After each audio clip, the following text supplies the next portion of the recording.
Ready na ako sa ating paligsahan, kaya't umpisa na natin ang bakbakan ng mga talento. 6 ang miyembro ng ating unang grupo, pero hindi sila kompleto ngayong gabi. Nako, may intriga kaya?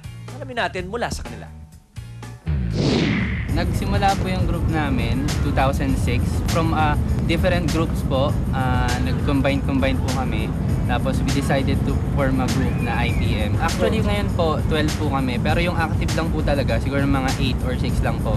We decided na maging 4 lang kasi yung iba sobrang busy po sa mga work nila sa school. So kami lang talaga yung available sa mga rehearsal tsaka sa audition po ng talentado.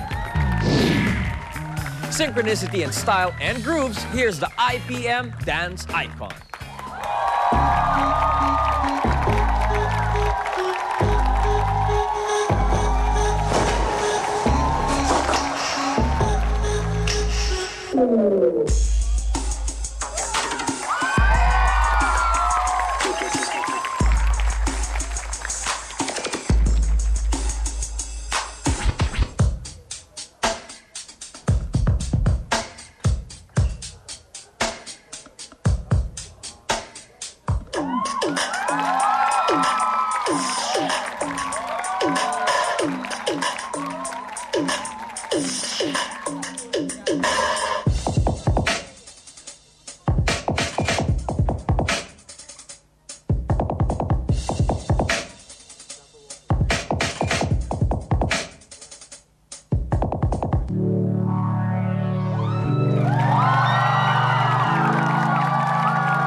Overwork it, make it, do it, makes us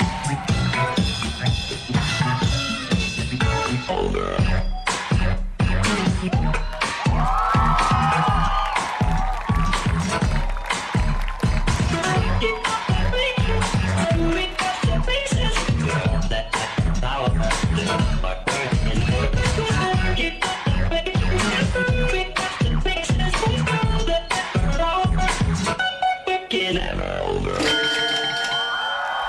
IPM Dance Icon.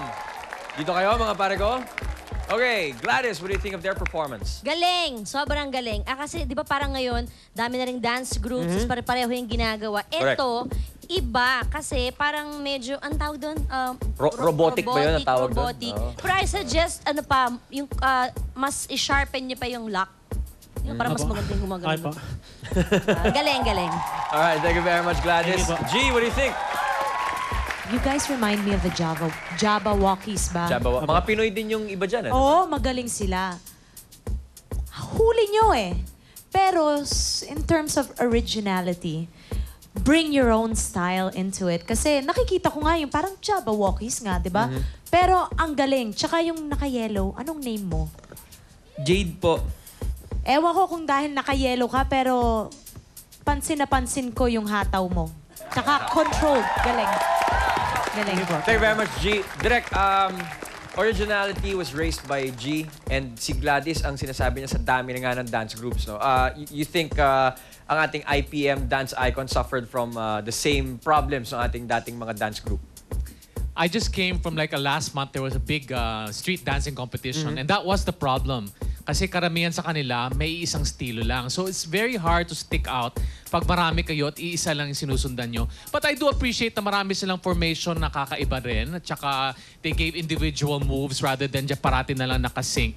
Ang kalaban nyo mamaya na champion natin, puro babae. 4-on-4 din yan. So 4 boys against 4 girls. Let's see where it goes. But I'm not surprised because Pinoys are not only the best singers in the world. They're also the best dancers. All right. Thank you very much, Direk. Thank you very much, Dance Scouts, IPM Dance Icon. Thank you very much. Confident ang ating sunod na talentado na siya